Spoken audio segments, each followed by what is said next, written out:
Entonces, estimados estudiantes, continuamos con la segunda sesión de Zoom de la clase 33 ya de la materia Finanzas Internacionales. ¿No? Básicamente estamos esquematizando el avance, permitiendo tener un resumen y una comprensión global de lo que hemos visto o de lo que estamos viendo, básicamente, ¿no? Entonces, por ahí voy a apagar el video, no es necesario que vean. Ya. Hasta ahora hemos hablado de qué, para que se vuelvan a enganchar también, ¿no? Estaríamos hablando de el término de finanzas internacionales, globalización, comercio internacional, formas de internacionalización, niveles de integración económica, el sistema financiero internacional, que es la Cámara de Comercio Internacional, bancos internacionales, el financiamiento internacional, Banco Mundial, Fondo Monetario Internacional, financiamiento estatal, financiamiento interno, financiamiento bilateral, financiamiento por organizaciones.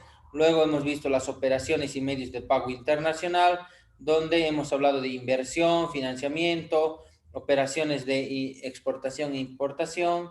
Luego hemos visto los medios de pago internacional, que eran la transferencia, la carta de crédito, ¿no? Y las remesas documentarias. Ya posteriormente hemos hablado de una economía y cómo se determinaba el crecimiento, cómo se veía la balanza comercial, la balanza de pagos. Ojo, la balanza comercial y la balanza de pagos, no se los he dicho, pero nos muestra la relación de un país con el resto del mundo, ¿no? O de su comercio o del comercio de un país con el resto del mundo.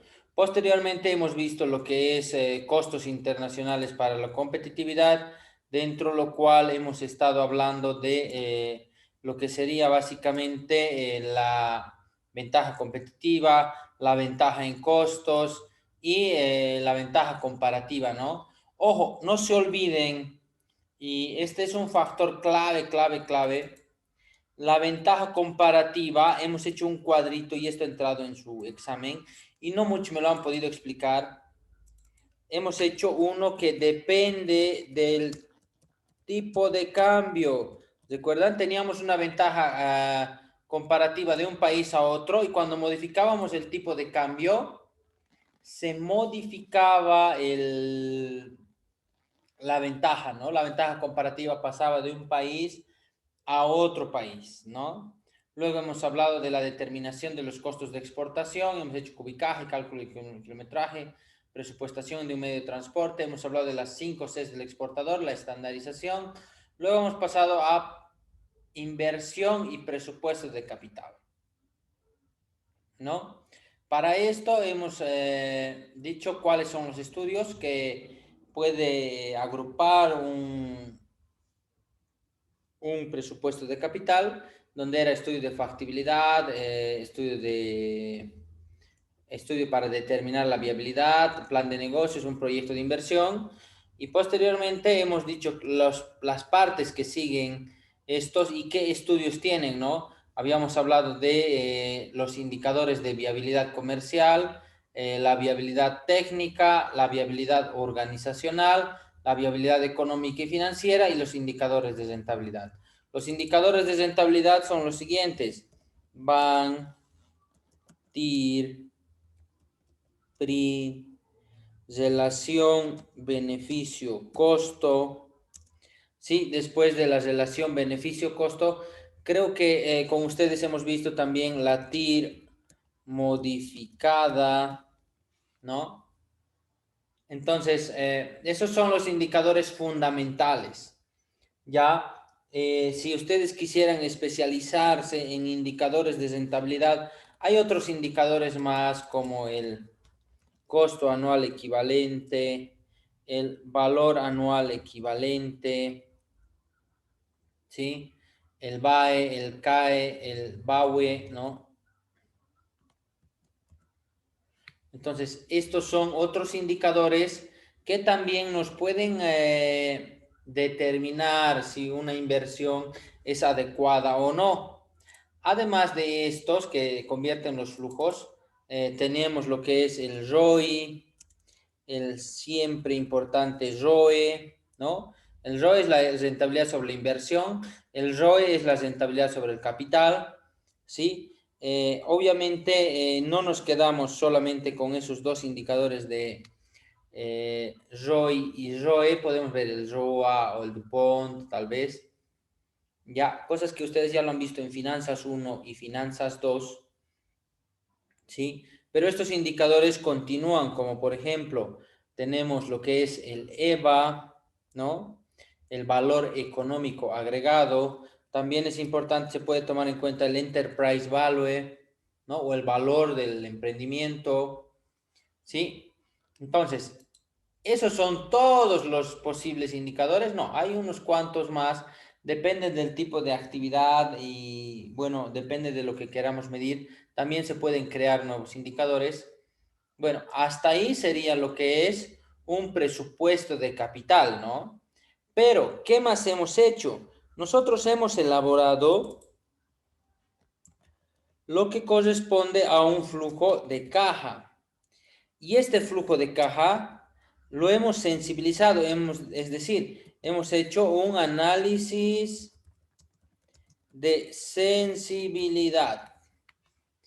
¿Y qué análisis de sensibilidad hemos tomado en cuenta? Hemos tomado en cuenta un análisis de sensibilidad puntual absoluta.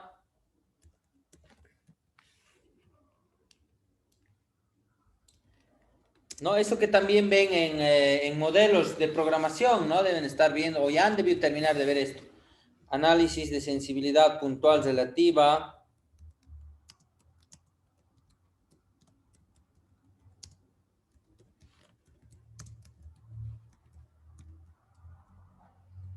Análisis de sensibilidad de rango y análisis de, no de rentabilidad, de sensibilidad factible.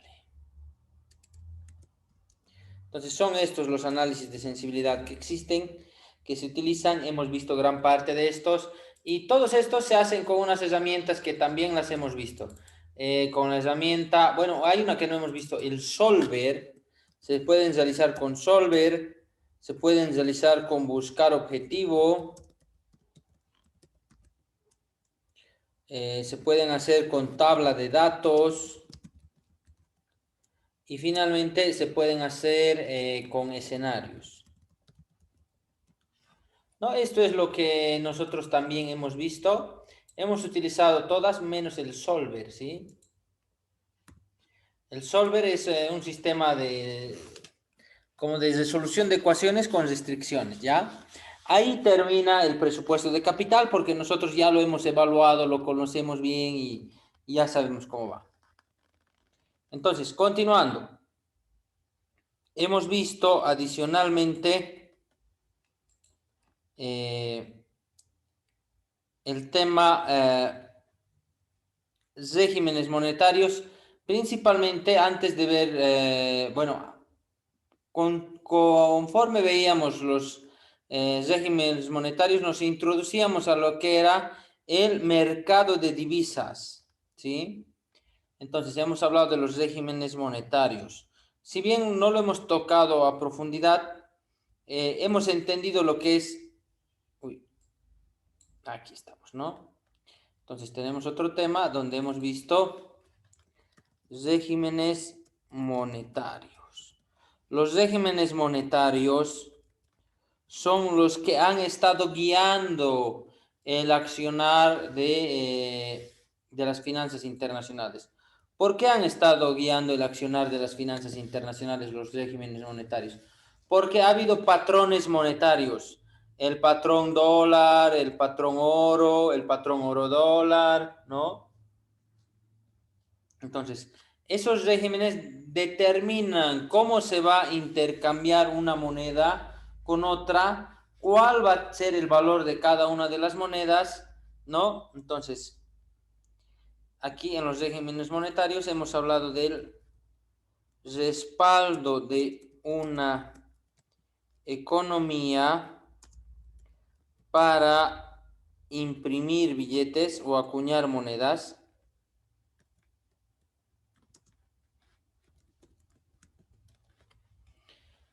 Entonces hemos visto cuál es el respaldo. Actualmente el respaldo es un respaldo comercial, ¿no? Que nosotros tenemos.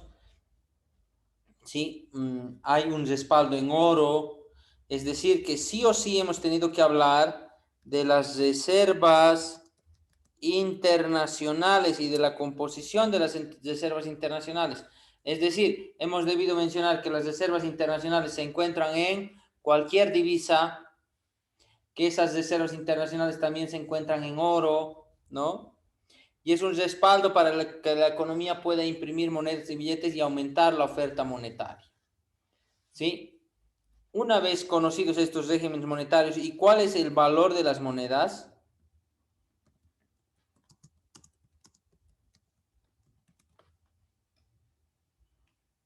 ¿sí? ¿Cuál es el valor de las monedas? Directamente hemos pasado a hablar lo que es el mercado de divisas.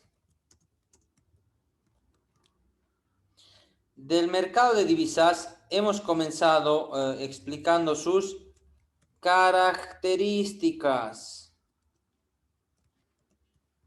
Dentro de esas características, no solamente hemos tocado las más importantes, sino las más llamativas, yo diría. ¿Qué características? El tamaño, el volumen de operaciones que se realizan en el mercado de divisas, ¿no? Luego hemos visto la operativa en el mercado de divisas, la operativa en el mercado de divisas. Hemos visto los participantes del mercado de divisas.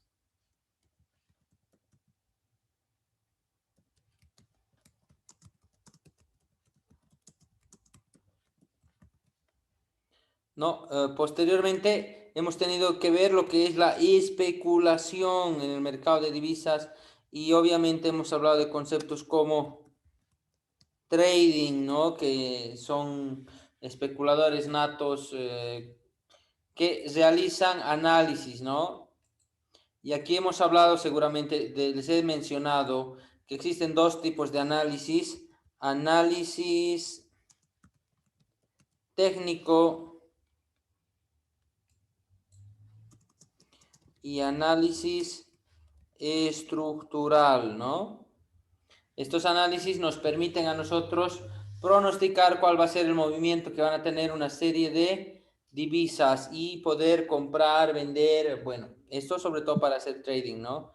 Como empresas también se debe hacer, ¿sí? Luego, hemos hablado del mercado de divisas en spot y a plazo.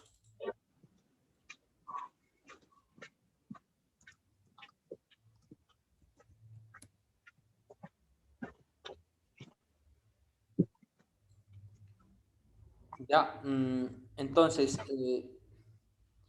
creo que hasta ahí hemos visto el mercado de divisas y luego nos hemos introducido directamente es en lo que es, bueno, no, antes de terminar el mercado de divisas, la explicación del mercado de divisas, hemos hablado de una introducción, así tengo una introducción a lo que son otros mercados. Y hemos explicado que existen básicamente 5 mercados financieros. El mercado de dinero,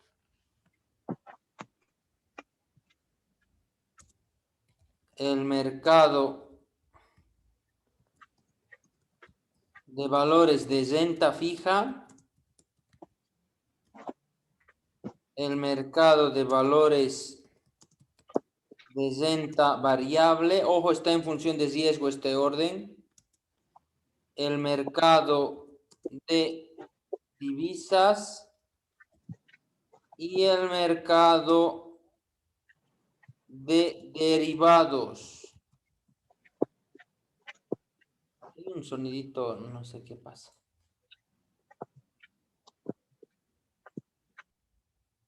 Ahí está.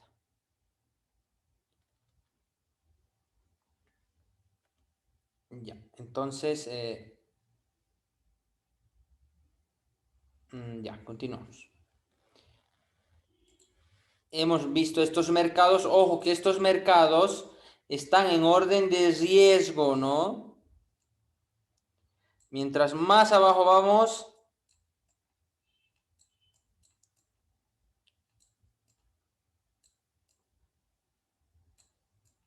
más riesgo vamos a tener, ¿no? Entonces, hemos hablado de ese mercado de divisas.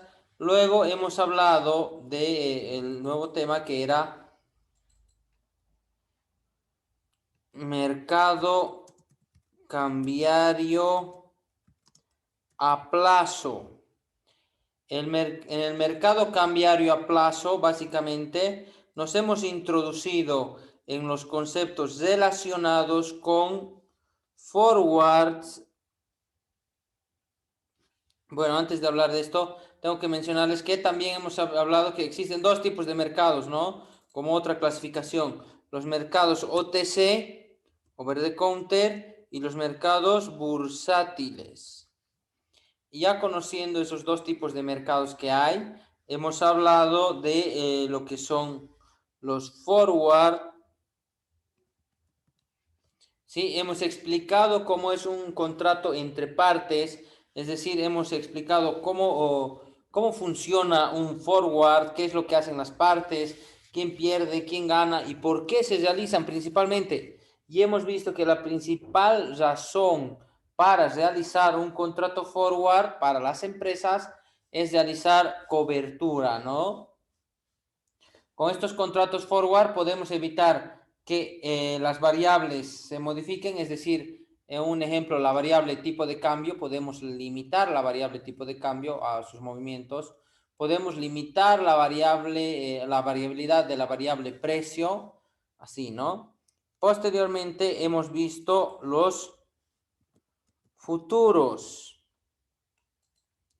¿no? Los futuros. Sobre todo hemos hablado de futuros de divisas. Y en este momento, cuando hemos terminado de hablar de eso, yo les he hecho una presentación del MEXDER, el mercado mexicano de derivados financieros, ¿no? Y hemos visto qué productos tenían y esas características.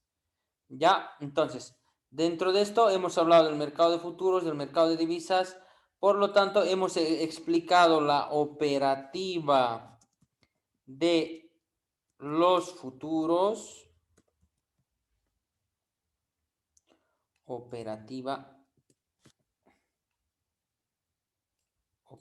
de los futuros. Y no solamente hemos hablado de la operativa de los futuros, ya nos hemos introducido a hablar la operativa de la cámara de compensación. Y una vez viendo la operativa de la cámara de compensación, directamente nosotros hemos sido capaces de poder entender, la operativa de la cámara de compensación. Ya hemos podido entender que los futuros no llegan a su plazo de conclusión, ¿no? Es decir, que el plazo final de los futuros no se cumple muchas veces y hemos visto que esto genera dos características. Genera cumplimientos de contrato con entrega. ¿Qué era el cumplimiento del contrato con entrega? Donde a la agencia de depósito de la bolsa de valores donde tú hayas firmado, tienes que llevar el producto, ¿no? Luego hemos visto el contrato, cumplimiento del contrato antes de la entrega. Y también hemos visto el contrato sin culminación, es decir, cuando una de las partes cierra su postura, ¿no? Ya. Una vez que nos hemos introducido en este mercado cambiario a plazo, ¿sí? Nosotros hemos comenzado a ver cómo las empresas podrían solucionar el tema de su riesgo, ¿no? Ya posteriormente hemos visto una herramienta base relacionada con los derivados financieros. Hemos visto los swaps. Dentro de esto hemos visto 4 tipos de swaps. Swap swap entre empresa y empresa. Hemos visto un swap de banco a banco. Hemos visto un swap de banco central a banco comercial. Y finalmente hemos visto swaps de banco central a banco central, ¿no? Además, hemos hablado de los siguientes tipos de swap. Hemos hablado de swap de tipo de cambio, ¿no? Donde básicamente se permuta una moneda por otra. Luego hemos hablado de lo que es swap de tasa de interés.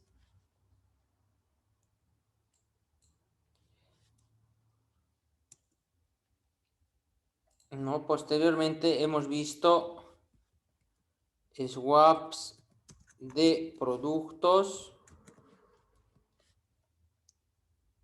¿No? Habíamos visto el gas, el tema del gas boliviano que estaba permutándose. Y luego hemos visto los swaps de flujos de caja, donde nosotros hemos tratado de determinar, y esto ha entrado al examen, hemos tratado de determinar la equivalencia de dos flujos para su intercambio.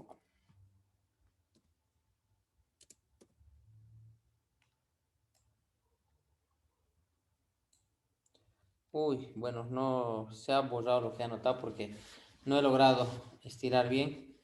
Ya. Hasta ahí hemos avanzado lo que era estos swaps. Posteriormente hemos continuado con el avance y hemos visto lo que son los contratos de opciones financieras.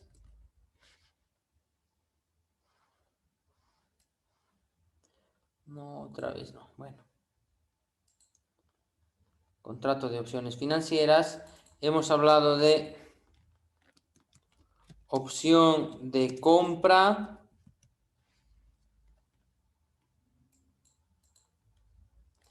Hemos hablado de lo que es una opción de venta.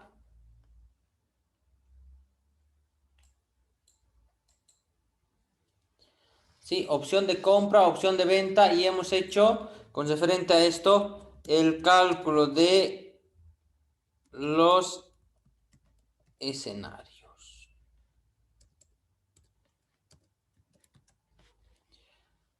Bueno, jóvenes, este ha sido el avance de la materia. Este sería un esquema de todo lo que hemos avanzado y todo lo que va a entrar al examen final. Bueno, esto es un resumen esquemático de lo que va a entrar al examen final, porque considerando que hay algunas cosas que seguramente se me han ido en esta explicación, esto sería una base fundamental, un referente para que ustedes tomen en cuenta qué es lo que tienen que estudiar y qué es lo que deberían haber aprendido, ¿no? Y obviamente mucho de lo que siempre digo, yo me encargo de dar clases con dos funciones. Uno de que aprendan y otro de que generen curiosidad. Es decir, que si no han aprendido lo suficiente de finanzas internacionales, por lo menos haberles despertado la curiosidad para que con todos estos temas digan, ah, yo no sé de eso. ¿Y cuándo ha hablado que no lo he entendido, no? Entonces, y posteriormente ustedes puedan reforzar su aprendizaje y su conocimiento. No sé si tuvieran alguna consulta, alguna pregunta referente a todo lo que hemos avanzado, a todo lo que es la materia.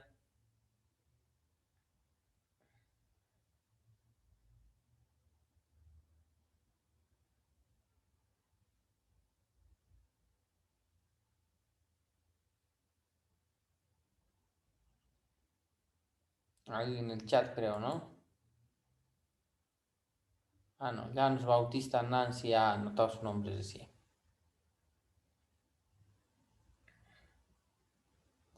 Ya, entonces, estimados estudiantes, tomen sus previsiones porque de esto va a ser el examen, de todo esto. Posteriormente, la siguiente clase, vamos bueno, ahí estará la pregunta, ¿será pregunta, no será pregunta? No, Titicho que está anotando su nombre.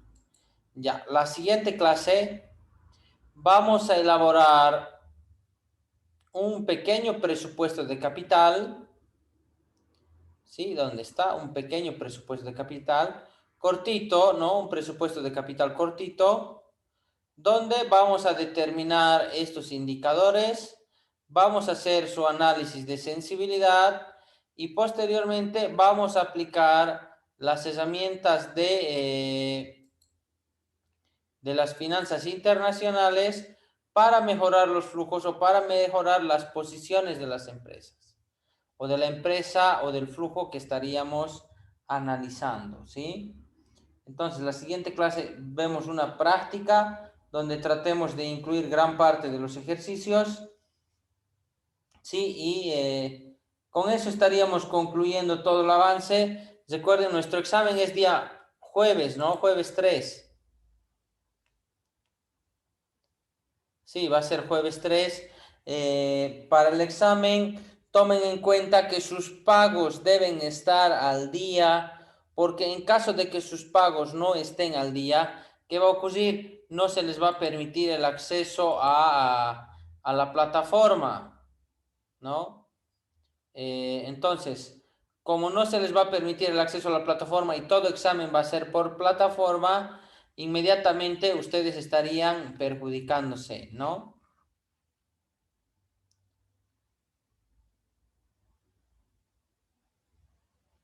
Ya, ahí dicen, justo era mi pregunta si habría práctica. Bueno, va a haber práctica, no muy larga, como para una clase nada más. Y no sé si tuvieran alguna otra pregunta.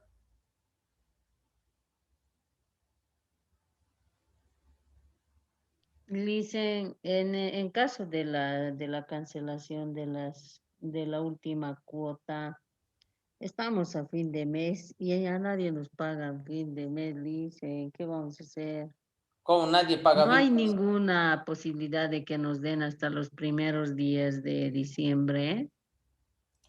Eso tal vez podrían solicitar a la universidad. Lo que tuvieran que hacer ustedes, como en impuestos, ¿no ve? En impuestos, ¿qué haces? Declaras, aunque no pagues, y has cumplido tu deber formal, ¿no es cierto? Lo has formalizado. En este caso, ustedes van a deberle a la universidad. Yo os recomendaría que cumplan con su deber formal y vayan a la universidad y digan, debo, y no quiero perderme de mi examen. Puedo pagar hasta tal fecha, me pueden permitir hacer un plan de pagos, una reestructuración, un alargamiento de esto y buscar la forma de que no se perjudiquen. Y yo les estoy avisando con tiempo, les estoy avisando 10 días antes del examen, porque lo demás es administrativo. Yo ya no puedo hacer nada más que decirles, pueden hacer esto, no puedo hacer nada, ¿no? Si el momento del examen ustedes no tienen acceso a la plataforma, directamente, bueno, yo voy a considerar que no han rendido su examen, a no ser que ustedes logren de alguna forma, alguna autoridad convencer y que la autoridad me diga, no sé, dirección académica que me diga, sí, tienes que evaluar nomás a este alumno y ya le evalúo, ¿no? Pero si no, difícil, ¿no? Además, considerando que no hay, digamos, reposición de examen. Además, considerando que ahí sí las notas yo las tengo que entregar lo más rápido posible, hemos sido con las notas un poco... En lo virtual ha complicado, sí. Antes había uno, dos docentes que se atrasaban con las notas. Alguna vez yo también me habrá atrasado por algún problemita, pero con clases presenciales los docentes no nos atrasábamos con las notas. Con clases virtuales creo que no hay un docente que se haya salvado de atrasarse, algunos más, algunos menos, pero para el examen final, ¿qué hay que hacer? Hay que entregar lo más rápido posible las notas para que los estudiantes que estén en segunda instancia tengan esas 72 horas y puedan pagar lo más antes posible su segunda instancia y así rendir ese examen y estudiar, ¿no? Y no dejarles tanto tiempo en incertidumbre, eso tiene que pasar.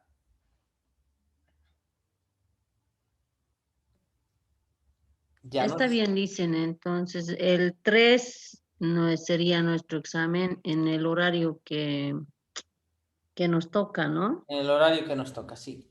Y a partir Está de bien. este viernes ya no hay clases, ¿no? Ni de compensación, nada, ya no hay ninguna clase. Solo ya serían los exámenes nada más, Solo ¿no los es cierto? exámenes, sí. Por lo que ya estarían libres, ¿no? Ya se hubieran librado y dirían ya no, nunca más van a ser estudiantes universitarios, yo creo, a no ser que decidan estudiar otra carrera, cosa que es poco probable habiendo especialidad, ¿no? Es preferible siempre hacer una especialidad que hacer una carrera, ¿no? Ajá. Ya dicen, gracias. A ver, voy a pasar por coordinación para ver si me pueden Sí. aceptar el pago hasta los primeros días de diciembre. Te pueden hacer un plan de pagos incluso, yo creo, entonces tranquilamente podrías. La idea es ir a comunicarle a la universidad que vas a pagar y que no te estás desapareciendo o que no estás incumpliendo con tu pago, ¿no? Sino que quieres pagar pero no estás en la posibilidad, ¿no? Ya dicen, gracias. No sé si tuvieran alguna otra pregunta.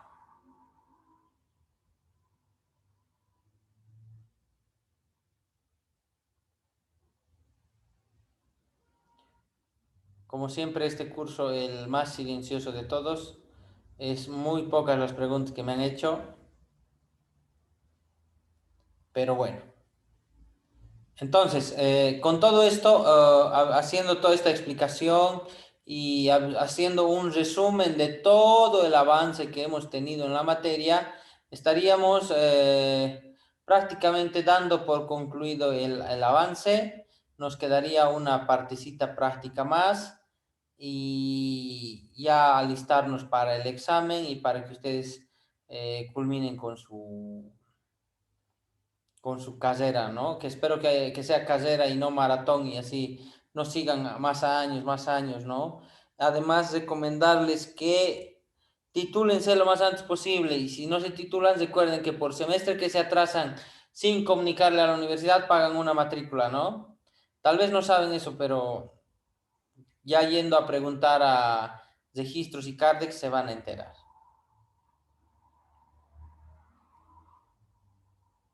Bueno, al no haber ninguna duda, ninguna pregunta, creo que damos por concluido el avance de la clase de hoy. Tengan muy buenas noches. Estudien, vayan estudiando. ¿Se han dado cuenta que haciendo el resumen del resumen, me ha tomado a mí cuánto tiempo explicar todo esto? Fíjense. Haciendo un resumen, poniendo títulos y diciendo para qué sirve, yo he tardado más o menos 1 hora y 25 minutos. No, 1 hora y 35 minutos yo he tardado en explicar todo esto, ¿no? O sea que es gran volumen de información que ustedes deberían haber retenido y quizá lo han retenido, pero estudienlo en el examen, por ahí tienen alguna sorpresa. De hecho, el examen va a ser en dos partes. una parte teórica, ¿no? Donde van a tener unas 10, 11 preguntas de selección múltiple para resolver esta parte teórica.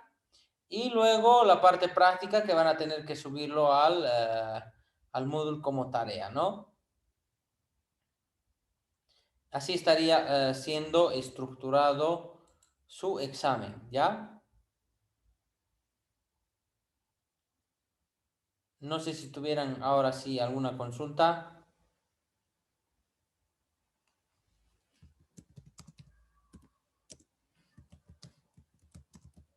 ¿Cómo les ruego para que me pregunten, no? Posteriormente ya van a ser ustedes lo que me van a preguntar a mí y yo voy a ser el que, no sé, pues no han querido las preguntas.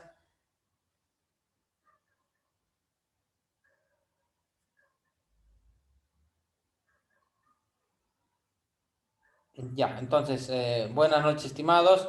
Habríamos concluido con el avance de esta clase.